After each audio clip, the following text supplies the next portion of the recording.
I don't even know where to begin, guys. Since my last video, so much has changed. I think it was 2 months ago, I was freaking out about having 3 subscribers. Let's go, boy.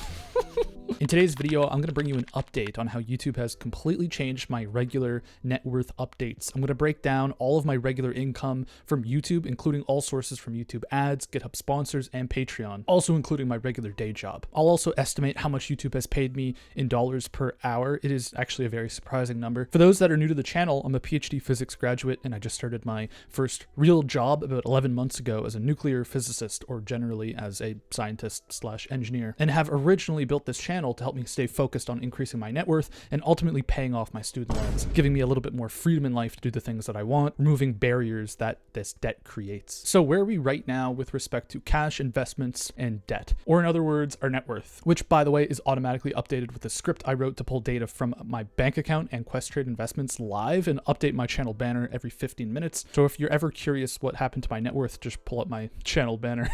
At the beginning of the year in February, I had a net worth of minus $63,000.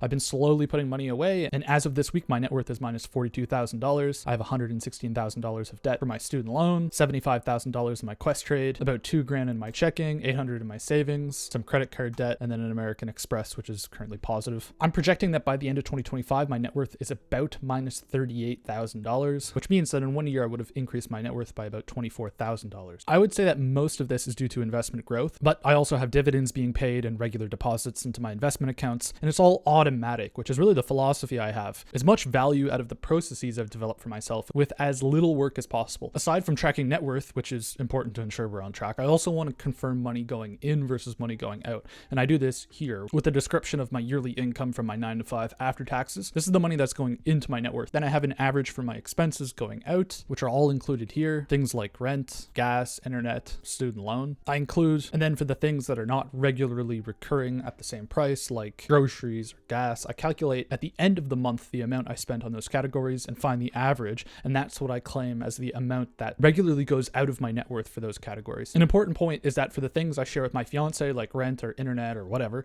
we split this equitably. So if we both make the same amount of money in a month, we split things 50-50. If I make more, I pay proportionally more. If she makes more, I'll pay a little less, and vice versa. So I make about $58,000 per year after taxes at my 9 to 5 job currently. I expect to get about a 10% raise in about 1 month, since I will have been at the company for about a year, and then another 4% raise for inflation. So this would amount to an additional $500 per month. And currently I make about $4,800 per month after tax. And if we were to sum up all of these categories, where for example, rent and internet has been adjusted based on our equitable split, I pay about $3,700 per month for all of these categories. Then we can do the simple math of my monthly pay subtracted by my money going out to get an amount that's left over of about $1,100. I take this amount and divvy it up into the things I care about, like my RSP, wedding, FHSA, rainy day fund, based on these allocations that I feel is suitable for me. And then there you go. It's pretty much all automated. I adjust my biweekly variable allocations. So this is an automatic withdrawal on my paycheck going into a first-time home savings account, a wedding, a retirement account, and then a rainy day fund for my car that's constantly breaking down. Now let's talk about YouTube. I have made about 21 videos, an average of once per week. I spend about 2 hours each night on weekdays and 3 to 4 hours each day on a weekend doing research, editing, learning, coding, filming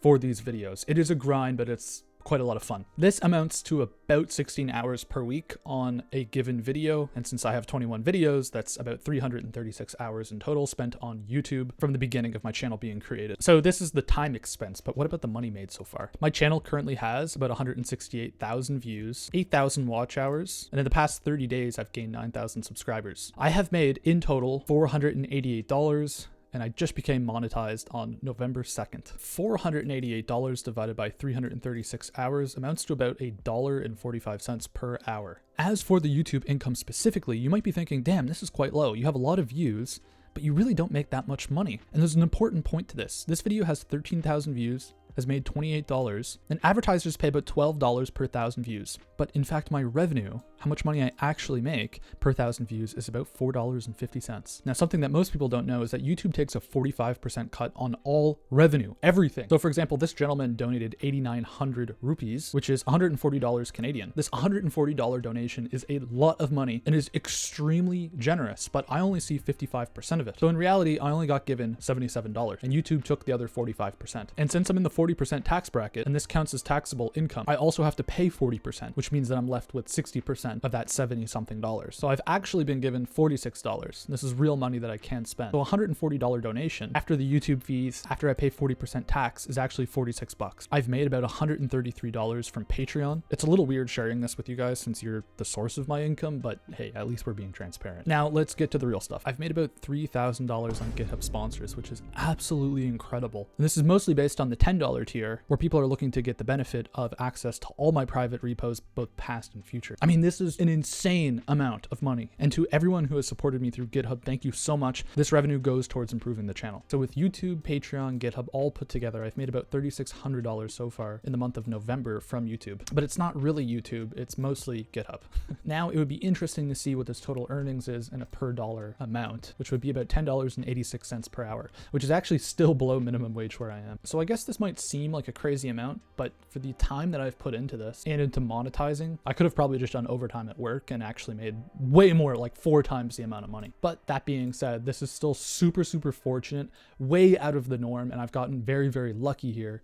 But this has also taken quite a lot of work. And of course, it's all possible because of you guys. And you could consider that I work for $40 an hour at my 9-to-5 job, and that doing YouTube at $10 an hour is kind of just a waste of time. Even though it's paying quite well, I'm still getting paid way less than what I would get paid at my regular job. But there is a difference. This is my shit. This is my business, my channel, my community. If I work harder, I can reap the rewards of my work. And given that this is the first month that I've monetized the channel, this is absolutely absurd revenue. I've accepted no sponsorships with any company. I've declined everything because I care too much about the relationship I have with my community. The support has been ridiculous. Why would anyone throw it away with this scam type sponsorship on a company that's preying on people wanting to improve their financial situation? So I will be committed to improving my content, which brings me to my next point. What am I actually going to do with this money? And you can leave your opinions in the comments because I'm not exactly sure if what I've devised is the best strategy for what I'd like to do, but this is what makes sense for me. I'm going to save 40% for taxes. This is a baseline requirement. I'm not going to jail. This 40% gets placed in a separate bank account for taxes. 30% of the revenue will be used to directly invest into the business or into the YouTube channel. This would be in depreciating assets and software, so there's no way to really count it towards my net worth. It is a loss, but the reinvestment in terms of a better microphone or API, subscriptions for more data, a laptop so I can continue working while away, this will allow me to produce more content at a higher quality. And then the remaining 30% will go towards increasing my net worth. I mean, I have to take some profits here. I mean, for fuck's sakes, I'm $40,000 in debt. This 30% will be invested to max out my investment accounts,